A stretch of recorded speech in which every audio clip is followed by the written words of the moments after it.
Have you ever thought about this कि जैसे ही हम किसी रुकी हुई गाड़ी को स्टार्ट करते हैं तो हमारी बॉडी पीछे क्यों जाती है, और अगर गाड़ी ऑलरेडी चल रही है और हम इस पे ब्रेक लगाएं तो हमारी बॉडी आगे की तरफ आती है।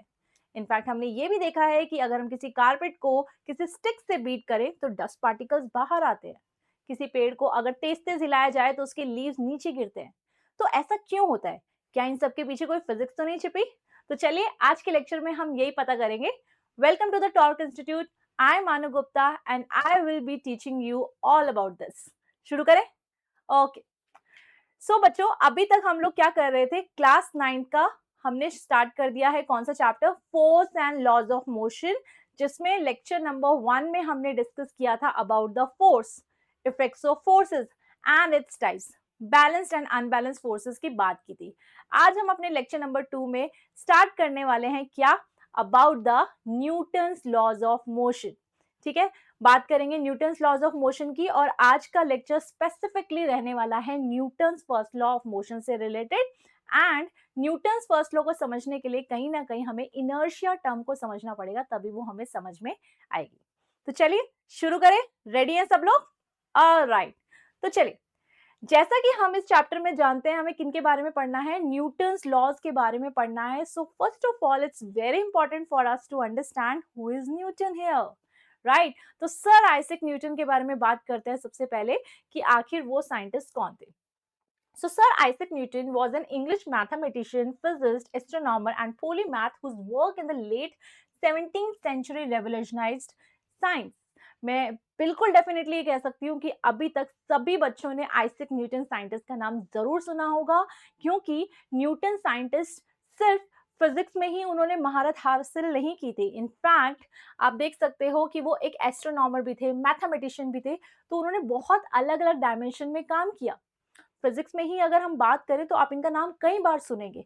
जैसे कि इस चैप्टर में हम बात करेंगे कि न्यूटन साइंटिस्ट ने हमें 3 अलग अलग लॉज दिए थे मोशन पे।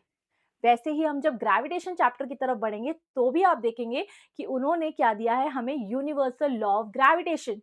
उसी तरह से आगे आने वाले चैप्टर्स में when we will talk about the thermodynamics और भी चैप्टर्स में आप बार बार देखेंगे न्यूटन साइंटिस्ट का योगदान रहा है।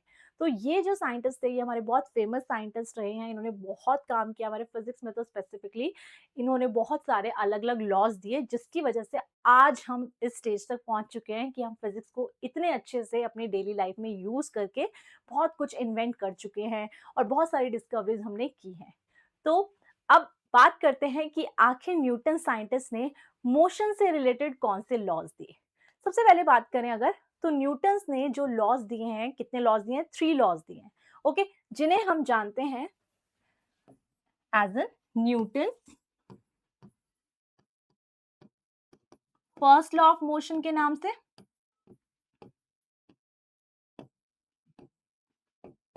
Okay, first law of motion जो है, ठीक है, it is related to inertia. Inertia की बात करेंगे आखिर क्या होता है इनर्शिया एंड ऑल, ठीक है, बट अभी के लिए आप ये ध्यान रख सकते हैं कि इसको हम लॉ ऑफ इनर्शिया के नाम से भी जानते हैं।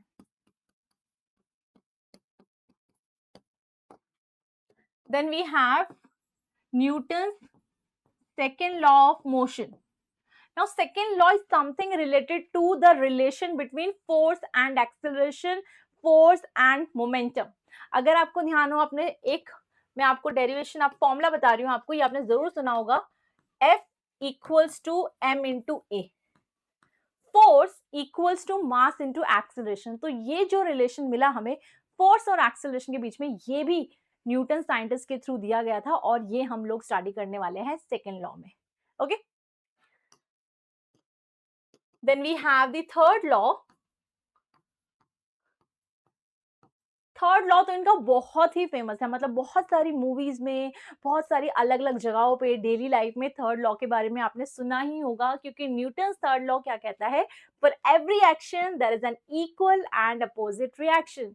एक बॉडी अगर दूसरी बॉडी पे जितना फोर्स लगाती है, सामने वाली बॉडी भी अपनी पहली बॉडी पे उतना ही फोर्स लगाती है। ठीक है, तो थर्ड लॉ के बारे में भी हम डिटेल में पढ़ेंगे। अभी के लिए हम क्या याद रखेंगे? Third law is something which makes action reaction pair.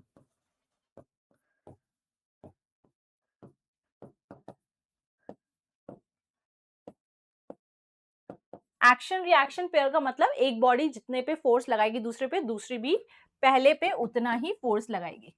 ठीक है, जैसे इसने इस पे मान लो कितना फोर्स लगाया, 100 न्यूटन, ठीक है, टकराते हुए, तो दूसरी बॉडी भी इस पर कितना फोर्स लगाएगी, 100 न्यूटन, टकराते हुए या इंटरेक्शन के बीच में जो भी रहेगा। Got it? यहां तक समझ में आया?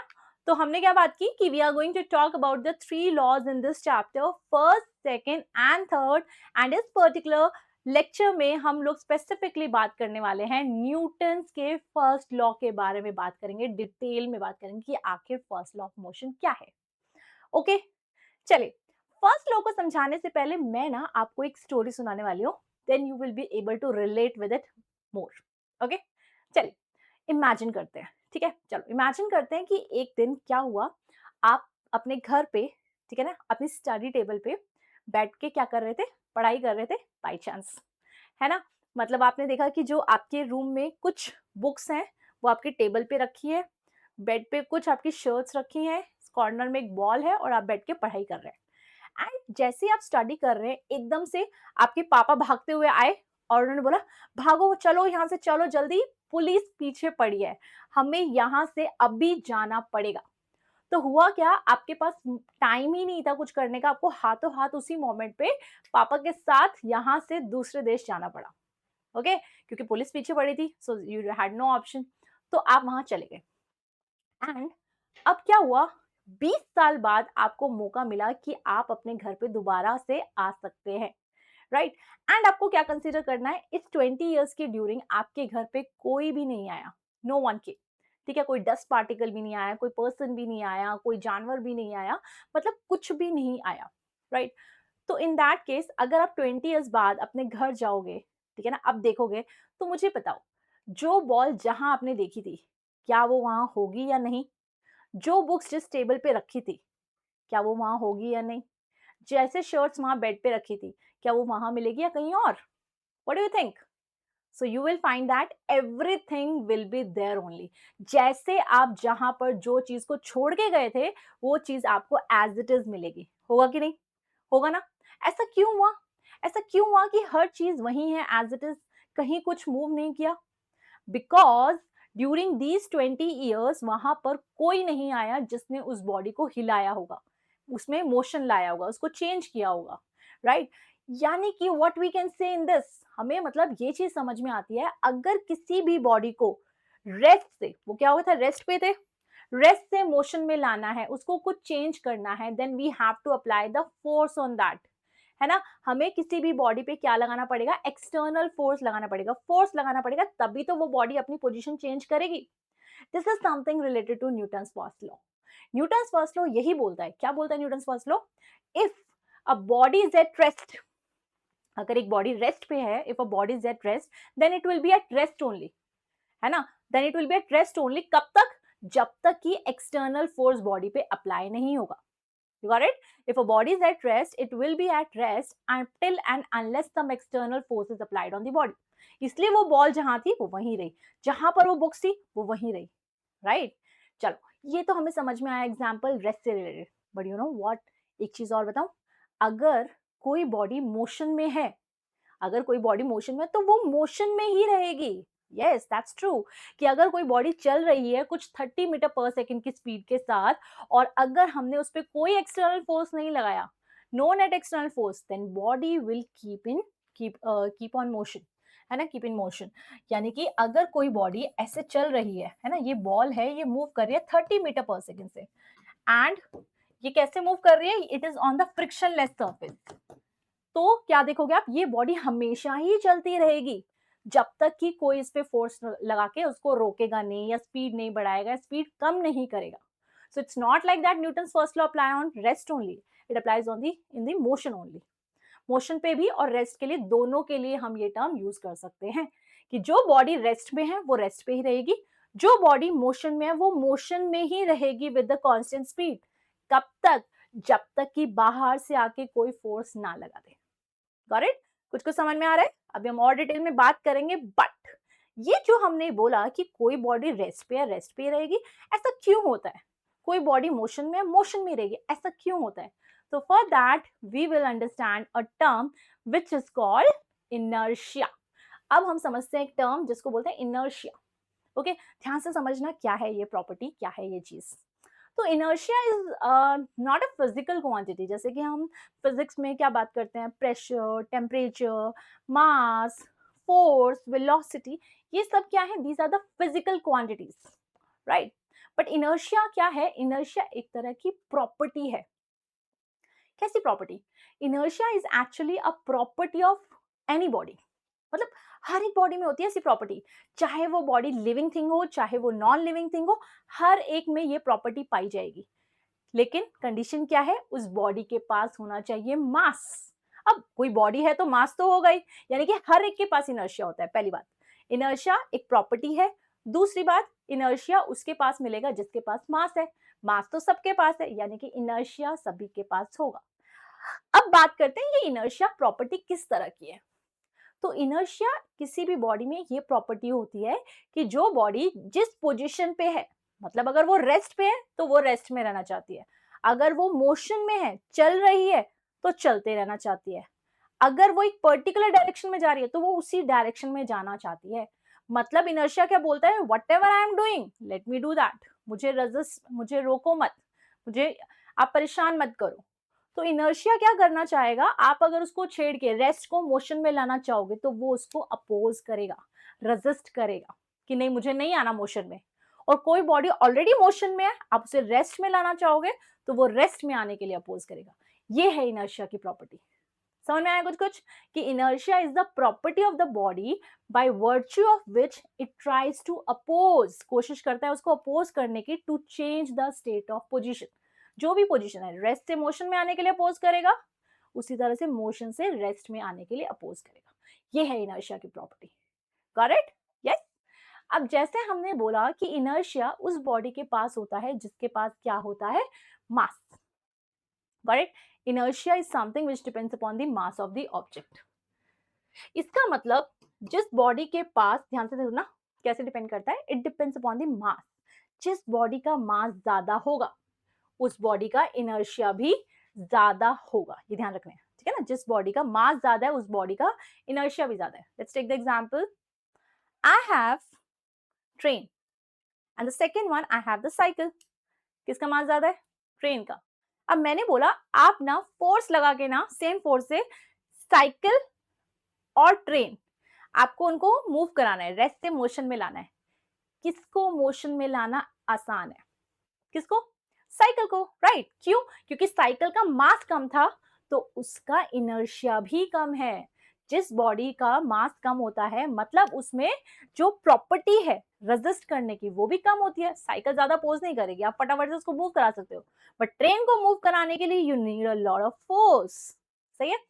अब देखो इसी को ही रिवर्स एग्जांपल ले लेते हैं। मान लो एक ट्रेन चल रही है और एक साइकिल चल रही है, they are in motion, you want to stop them. किसको रोकना आसान है, साइकिल को या ट्रेन को? साइकिल को, राइट। तो साइकिल को रोकना आसान है क्योंकि उसका मास कम है और उसका इनर्शिया भी कम होगा, तो कम फोर्स में भी वो रुक जाएगी। वहीं अगर ट्रेन है तो उसको रोकना इज वेरी डिफिकल्ट, या तो हम सुपरमैन हो या super women, then we can do that, but उसमें इनर्शिया ज्यादा लगेगा, ये ध्यान रहेगा। यस। अच्छा, अगर मैं अब एग्जाम्पल पूछूं आपसे, एक ट्रेन, ट्रेन छोड़ो, अब एक कार ले लेते हैं, one car and a plane. Car और प्लेन में से किसका इनर्शिया ज्यादा है, प्लेन का। Very good. बस इस तरह से आपको इसको समझना है। I hope it is clear, यहां तक समझ में आया। चलिए अब हम बात करते हैं इनर्शिया के टाइप्स की। यस, इनर्शिया के टाइप्स भी होते हैं। इनर्शिया के तीन टाइप हैं, inertia of rest, inertia of motion and the third is inertia of direction. That means जो बॉडी क्या करना चाहे, रेस्ट पे है वो रेस्ट में ही रहना चाहे, तो वो कहलाता है इनर्शिया ऑफ रेस्ट। जो बॉडी मोशन में वो मोशन में ही रहना चाहे वो है इनर्शिया ऑफ मोशन। एंड जो बॉडी एक पर्टिकुलर डायरेक्शन में मूव करे वो उसी डायरेक्शन में मूव करे वो है inertia of direction. Okay, but ma'am इसमें मजा नहीं आया, मतलब फील ही नहीं आई कि क्या है रेस्ट, इनर्शिया वाला, मोशन वाला। तो for that let's see some examples, उससे आपको बेटर क्लैरिटी की। तो इनर्शिया ऑफ रेस्ट क्या बोला हमने, कि जो बॉडी रेस्ट पे है वो रेस्ट पे ही रहना चाहेगी। इसके लिए देखते हैं ये एग्जाम्पल। देखो ये एग्जाम्पल के लिए जो हम बात कर रहे हैं, ये एक्सपेरिमेंट आप घर पे भी कर सकते हैं। करना क्या है, you have to take a glass, okay, और इसके ऊपर आपको एक पतला सा कार्ड रखना है। आप चाहे तो क्रेडिट और डेबिट कार्ड्स टाइप होते हैं वो भी रख सकते हैं। एंड उसके ऊपर हम क्या रखेंगे, एक कॉइन। मेक श्योर कॉइन थोड़ा हैवी हो, जैसे 5 रुपीज का, इस तरह से आप कॉइन रख सकते हैं। Now what you need to do, आपको यहाँ पर इस तरह से स्ट्राइक करना है। तो जैसे आप स्ट्राइक करोगे यू विल फाइंड कि ये तो आगे निकल जाएगा, लेकिन coin will fall down. Yes, it will happen. ऐसा क्यों हुआ? क्योंकि कॉइन इनिशियली रेस्ट पे था, और due to the inertia of rest property it wants to be at rest only. आप उसे मोशन में लाने की अगर कोशिश करोगे तो वो नहीं आना चाहेगा। तो जब हमने कार्ड को इस तरह से क्या किया, स्ट्राइक किया, ध्यान रखना है कि थोड़ा कार्ड को तेजी से स्ट्राइक करना है, धीरे से नहीं करना है। तो इतनी देर में कार्ड के पास तो फोर्स पहुंच गया, बट कॉइन के पास फोर्स नहीं पहुंच पाया, and that's why coin directly glass पे गिर जाएगा। ठीक है, so this is something is called the inertia of rest property. Okay, कि कॉइन इनिशियली भी रेस्ट पे था, अब भी रेस्ट पे रहना चाहता है, इसलिए उसकी पोजीशन कहीं मूव नहीं करी, वो डायरेक्टली यहीं पे रह गया, जबकि कार्ड आगे चला गया। तो यहीं पे रह गया, कार्ड नीचे से निकल गया, तो इसलिए नीचे गिरा। Got it? चल, let's see some more examples for that. चल, ये आपने कभी रियल लाइफ में एक्सपीरियंस किया है कि आप पेड़ के साथ पेड़ के पास जाके खड़े हो गए और पेड़ को तेज तेज आपने हिला दिया, इस तरह से किया ऐसा? Then what happens? तो हमने देखा है उस पे से कुछ हमारे एप्पल नीचे गिर जाते हैं, कुछ लीव्स नीचे गिर जाते हैं, होता है ना ऐसा? यस, यू नो व्हाट, यहाँ पर भी इनर्शिया ऑफ रेस्ट लगता है। वो कैसे? जैसे ही हम लोग क्या करते हैं, पेड़ को हिला देते हैं, तो आपका जो ये ब्रांच है वो तो मूव कर जाता है, लेकिन लीव्स इनिशियली रेस्ट पे थे, तो वो अभी भी रेस्ट पे ही रहना चाहते हैं, right? And that is why वो अपनी पोजीशन नहीं छोड़ते, वो वहीं रह जाते हैं। तो इस वजह से क्या होता है, नीचे गिर जाते हैं। ओके, देखिए, ये मान लो हमारे पास क्या है, ट्री, एंड ये इसकी लीफ है।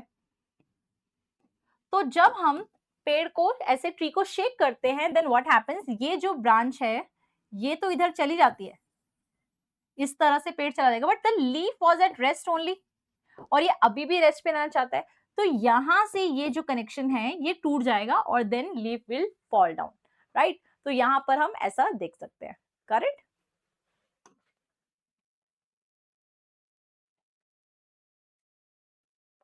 अब देखिए next example, you can see here also, यहां पर भी क्या हुआ, क्या ये आपने देखा पहले? This is something which we can see in the trampoline. Trampoline में आपने किया होगा इस तरह से, हम उस पे क्या करते हैं, उस पे जंप करते हैं इस तरह से, राइट? कुछ उसी टाइप का है। यहाँ पर एक बहुत बड़ा नेट है, राइट? एंड इसके ऊपर आप देख सकते हैं छोटे छोटे लीव्स रखे हुए हैं।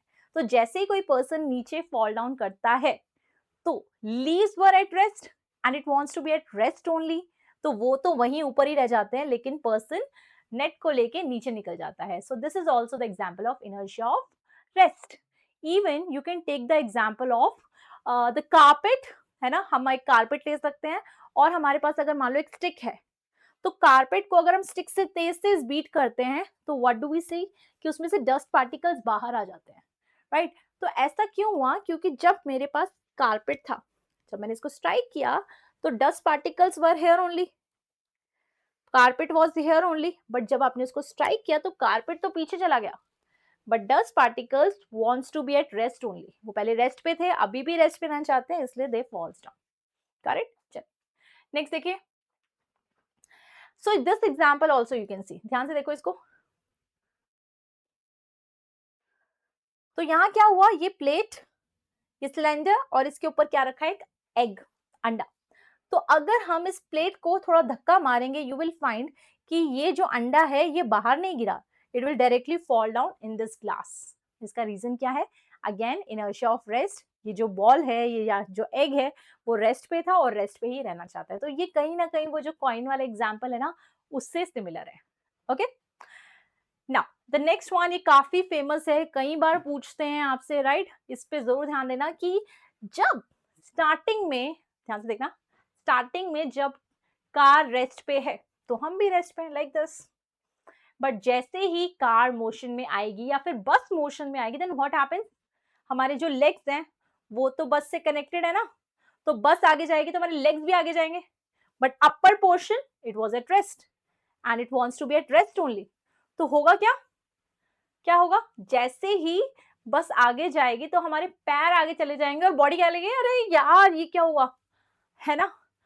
ये होता है ना, तो मतलब हमारे क्या हुआ, पैरों तले किसी ने जमीन खींच ली, तो हम लोग क्या हुआ, पैरों तले जमीन खींच ली तो हम ऐसे गिर गए लाइक दिस. इसको क्या बोलते हैं, लीन बैकवर्ड्स. तो हम क्या हुआ, पीछे की तरफ चले गए. सो this is that one example. यानी कि यहाँ पर भी डेली लाइफ में जब हम बस में ट्रैवल करते हैं, कार में ट्रैवल करते हैं, तो वहां जो हम देखते हैं कि हमारी बॉडी कहाँ चली जाती है, पीछे चली जाती है. जैसे ही गाड़ी स्टॉप थी, जैसे ही मोशन में आएगी, हमारी बॉडी कहाँ जाएगी, पीछे रहेगी. Lean backwards is the example of inertia of rest. Correct. Alright, अब आ जाते हैं नेक्स्ट में. नेक्स्ट आता है आपका type inertia of motion. Now it is very easy to understand because आपने इनर्शिया ऑफ रेस्ट समझ लिया है. वही गाड़ी वाला एग्जांपल समझा ना, गाड़ी वाला बस वाला, वही एग्जांपल हम यहाँ देखते हैं. देखो ध्यान से. The car is already in motion. Car motion में है, मतलब हमारी बॉडी भी मोशन में है. तो जो चीज ऑलरेडी मोशन में है वो मोशन में ही रहना चाहती है. आप उसको रोकने की कोशिश करोगे तो बॉडी रेजिस्ट करती है. देखो, car is in motion, person is in motion. पर जैसे ब्रेक लगाया, गाड़ी को रोका, तो बॉडी तो ऑलरेडी मोशन में है ना, चल रही है ना, और आप उसको एकदम से रोकोगे तो क्या होगा, वो मोशन में थी, वो आगे जा रही थी, आप जबरदस्ती उसको रोक रहे हो तो उसको झटका लगता है. तो when the car is already in motion, you want to stop, the body leans forward. याद रहेगा कि इनर्शिया ऑफ मोशन में जब बॉडी चल रही होती है, ऑलरेडी मोशन में होती है, ब्रेक लगाते हैं तो वी लीन फॉरवर्ड. रुकी हुई होती है, चलती है, तो वी लीन बैकवर्ड्स. ठीक है, okay. Here also you can see that. ये देखो, ये भैया कहाँ बैठे हुए, ट्रक के ऊपर बैठे हुए, और इन्हें लग रहा है इनके साथ कुछ होगा ही नहीं, है ना. तो देखो, अगर हम ट्रक के ऊपर ऐसे बैठ जाएं और सीट बेल्ट ना पहने, सीट बेल्ट छोड़ो, यहाँ पर छोड़ो, डेली लाइफ में भी अगर हम कार में सीट बेल्ट ना पहने और जाके इस तरह से टक्कर लग जाएगी, तो क्या होगा, हम आगे आके गिर जाएंगे because of inertia of motion. इसीलिए कहा जाता है सीट बेल्ट पहनना बहुत जरूरी है. समझ रहे हो कहाँ पे फिजिक्स लग रही है. सीट बेल्ट पहनना जरूरी है, नहीं तो क्या होगा, जैसे ही ब्रेक लगेगा बॉडी आगे भागेगी, है ना, और हमें चोट लग सकती है. तो this is the reason behind this. Okay. Here also you can see that ये बॉल ऑलरेडी मोशन में थी. आप जबरदस्ती एकदम से उसको रोकोगे तो वो रुकेगी नहीं, it will keep on moving. So ये सारे एग्जाम्पल्स आप यूज कर सकते हो for the inertia of motion. Clear हो रहा है. Yes, okay. चलिए, ये देखिए एक और एग्जाम्पल, बहुत अच्छा एग्जाम्पल है, आपने बहुत बार देखा होगा. देखते हो ना स्पोर्ट्स, ऐसा तो नहीं है स्पोर्ट्स में इंटरेस्ट नहीं है. यस, स्कूल में भी खेलते होगे गेम्स. तो आपने खुद भी नोटिस किया होगा कि जब भी हमें लॉन्ग जंप करना है, राइट, हाई जंप करना है, तो उससे पहले हम खुद भी, एथलीट तो हाँ बिल्कुल, हम खुद भी पहले रनिंग करते हैं, तेज तेज भागते हैं, उसके बाद जंप करते हैं. इससे फायदा क्या होता है ना, बिकॉज इनर्शिया ऑफ मोशन क्या कहता है, अगर कोई बॉडी मोशन में है तो वो मोशन में ही रहना चाहती है. तो आप पहले से क्या करते हो, भागते हुए अपनी बॉडी को मोशन में ले आते हो ताकि वो मोशन के अंदर रहते हुए जंप करे और आपको ज्यादा दूर तक का जंप मिल सके. Yes. So all these examples comes under inertia of motion. मैंने कुछ एग्जाम्पल्स आपको दिए हैं. अपार्ट फ्रॉम दैट आप चाहे तो बहुत सारे अलग अलग एग्जाम्पल्स बना सकते हैं इनर्शिया ऑफ मोशन के लिए. बस कंसेप्ट क्लियर होना चाहिए. यस. चलिए, अब आ जाता है नेक्स्ट इनर्शिया ऑफ डायरेक्शन. देखो देखो देखो, समझ में आ रहा है इससे. एक बॉडी जो जिस डायरेक्शन में रहना चाहती है वो उसी डायरेक्शन में रहेगी, है ना. आप जबरदस्ती कहीं और लेके जाना चाहोगे तो फिर बॉडी क्या कर रही है, अरे नहीं मुझे तो उधर जाना था. Look at this. देखो इसमें क्या हो रहा है. देखो देखो देखो, ये कार जो है ये स्ट्रेट जा रही है, स्ट्रेट. कार स्ट्रेट जा रही है, so I want to be also in this direction only, ऐसे. बट आप क्या कर रहे हो, जबरदस्ती आपने टर्न ले लिया. टर्न ले लिया तो बॉडी क्या कह रही है, नहीं मैं तो इधर थी ना इस डायरेक्शन में, मुझे नहीं जाना वहां पे, मुझे नहीं जाना. Body wants to resist. तो आप गाड़ी को इधर घुमाओगे तो बोलिए नहीं नहीं हमें तो वहां जाना था. So we lean sideways. सी, ऐसे, है ना. यहाँ से आप देख के समझ रहे होगे, जैसे ही गाड़ी टर्न लेगी हमारी बॉडी क्या करेगी, इस तरफ टर्न लीन हो जाती है. क्यों, क्योंकि मुझे तो उधर जाना था ना, आप जबरदस्ती खींच के मुझे वहां लेके जा रहे हो, like that. So this is something is the example of inertia of direction. In fact, यहाँ व्हील में भी आप एग्जाम्पल देख सकते हो कि यहाँ पर ये जो कीचड़ होता है ये हमेशा टेंजेंशियली पीछे जाता है, राइट? कि आपको मैंने यूनिफॉर्म सर्कुलर मोशन में भी पढ़ाया था ये टॉपिक, राइट? तो हमेशा आप देखोगे ये इधर जाएगा क्योंकि ये इस डायरेक्शन में जा रहा था तो इसी में रहना चाहता है, दैट्स व्हाई। ओके, अब ध्यान से सुनिए, हम लोगों ने तीनों टाइप के इनर्शिया कर लिए, रेस्ट, मोशन एंड डायरेक्शन। अब मैं आपको एक बहुत खास बात बताने चाह रही हूँ विच इज वेरी इंपॉर्टेंट, तो ये ध्यान से सुनिए, ओके? क्योंकि इससे काफी सारे क्वेश्चन आते हैं। ध्यान से सुनो, अगर मान लो you are in the car, ठीक है? अब हम नोटिस करेंगे कि अगर हम कार के अंदर किसी ऑब्जेक्ट को क्या करें, इस तरह से ऊपर फेंके, ठीक है, ऐसे, तो हमें ये बताना है कि जो ऑब्जेक्ट हमने ऊपर ऐसे फेंका है तो वो क्या डायरेक्टली हमारे हाथ पे नीचे आएगा या फिर पीछे गिर जाएगा या फिर आगे गिर जाएगा, ये हमें बताना है। कि अगर हम किसी कार में हैं, the car is in motion, car चल रही है ना, कार चल रही है, तो अगर हम किसी बॉडी को ऊपर फेंकते हैं तो वो किधर जाएगी? तो ध्यान से सुनिए, it depends upon the situation. हम ऐसा नहीं बोल सकते कि अच्छा मैम इसका मतलब ये यहाँ जाएगी वहां जाएगी, no, it all depends upon the situation. कैसे सिचुएशन? ये देखिए, अगर अगर कार कांस्टेंट स्पीड से चल रही है, समझ रहे हो, कांस्टेंट स्पीड से चल रही है, सेम डायरेक्शन में कांस्टेंट स्पीड से, उसकी स्पीड वेरी नहीं कर रही, देन इन दैट केस अगर हमने बॉल को थ्रो किया ऊपर तो वो सीधा नीचे आपके हाथ में आ जाएगी एज इट, ठीक है? सो वी कैन से आपने ये थ्रो किया, it will come down here only, बिल्कुल वही, ठीक है? चलो नेक्स्ट वन, ये डिपेंड करता है इस बात पे कि अगर कार एक्सेलरेटिंग है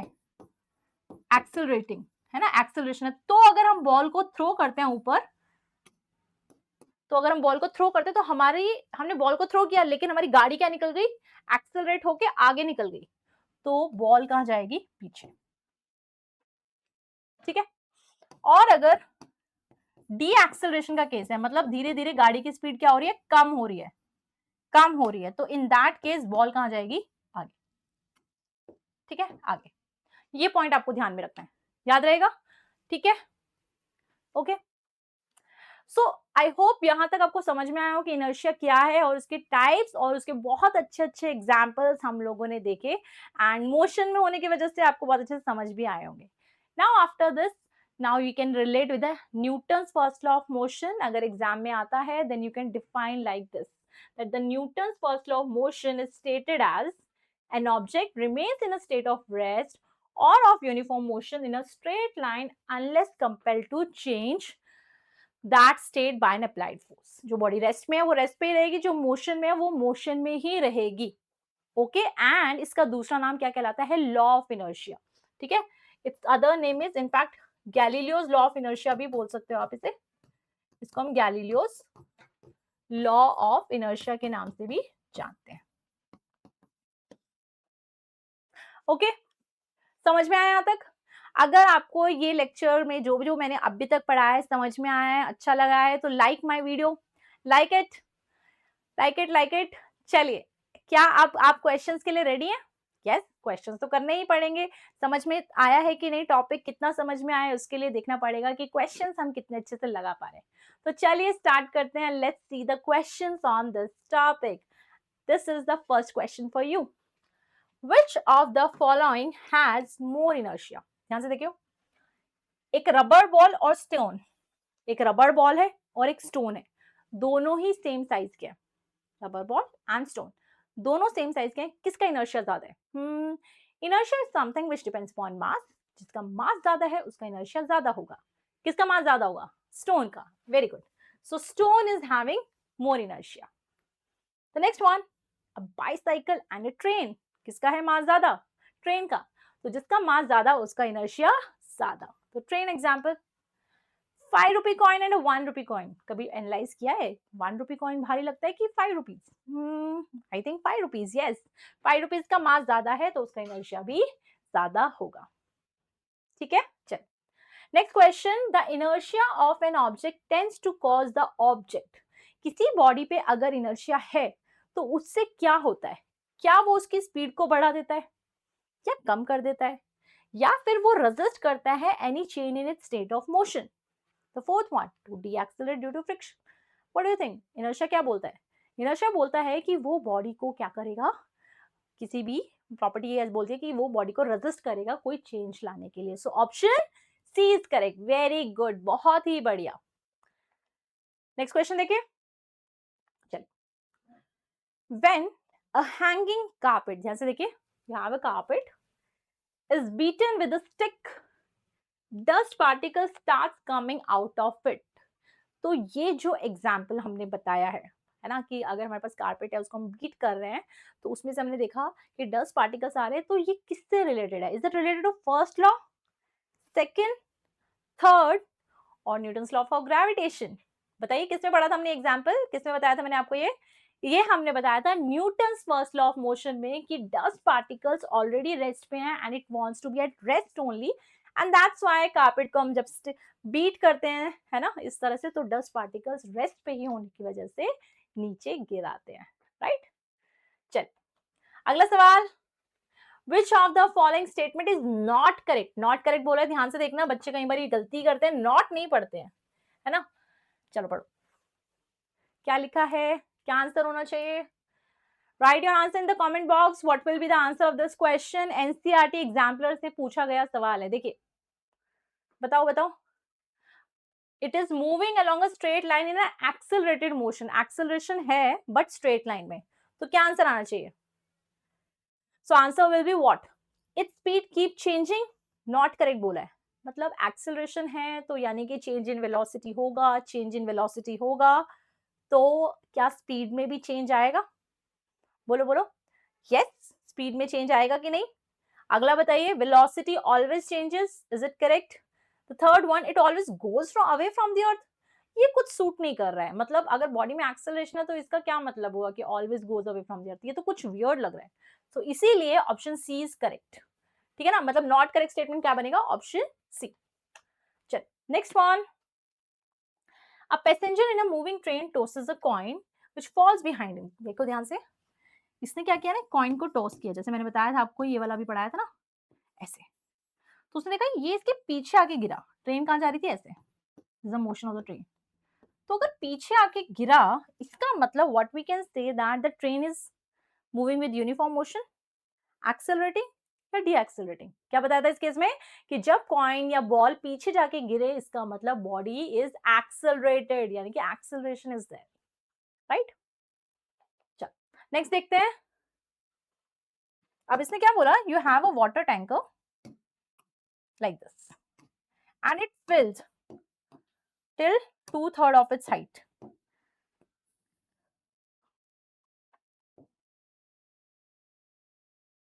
ऐसे मान लो कुछ पानी फिल है इसमें। अब होगा क्या, अगर हम क्या लगाएं, इस पे ब्रेक लगाएं, तो पानी किधर जाएगा? सोचो, ये ऑलरेडी मोशन में है, it is already in motion, तो जो चीज मोशन में है ना, तो यानी कि पानी भी मोशन में होगा। पानी भी मोशन में होगा, आप जैसे ही ब्रेक लगाओगे तो पानी क्या करेगा? लीन फॉरवर्ड और बैकवर्ड। क्या पढ़ा था हमने, कि if a body is already in motion, it wants to be in motion. आप ब्रेक लगाओगे तो एकदम से झटका लगेगा और बॉडी आगे की तरफ जाती है, लीन फॉरवर्ड। पानी के साथ भी तो ऐसा ही होगा, the water will lean forward like this, तो पानी आगे जाएगा कुछ ऐसे, यस। तो we can say moves forward will be the answer. Newton's first law of motion का दूसरा नाम क्या बताया था? Newton's first law is also known as law of inertia. Very good, very good, बहुत अच्छे से आपको सारे क्वेश्चंस के आंसर्स आते हैं, वेरी गुड, बहुत ही बढ़िया। चलिए, इसका आंसर सभी कमेंट्स में बताइए, क्या आंसर आएगा? The passenger tends to lean forward when a running metro stops suddenly। ऐसा क्यों? बॉडी आगे क्यों आई? Inertia of rest या motion? It is inertia of motion। Yes, this is correct। बहुत बढ़िया। तो यहाँ पर हमने अपने सारे क्वेश्चंस इस तरह से डिस्कस किए, आपसे मैंने जितने भी पॉसिबल क्वेश्चंस हो सकते हैं from the Newton's first law of motion वो पूछे, इनर्शिया से रिलेटेड भी हमने बात करी। आई होप आपको फर्स्ट लॉ क्लियर हुआ होगा और उसके जितने भी एग्जाम्पल्स हैं उनको समझने में आपको मजा आया होगा। अब हम अपने Newton second law of motion की तरफ बढ़ेंगे अगली वीडियो में। तब तक के लिए मेरे साथ बने रहिए and do subscribe my channel. Thank you everyone, have a nice day.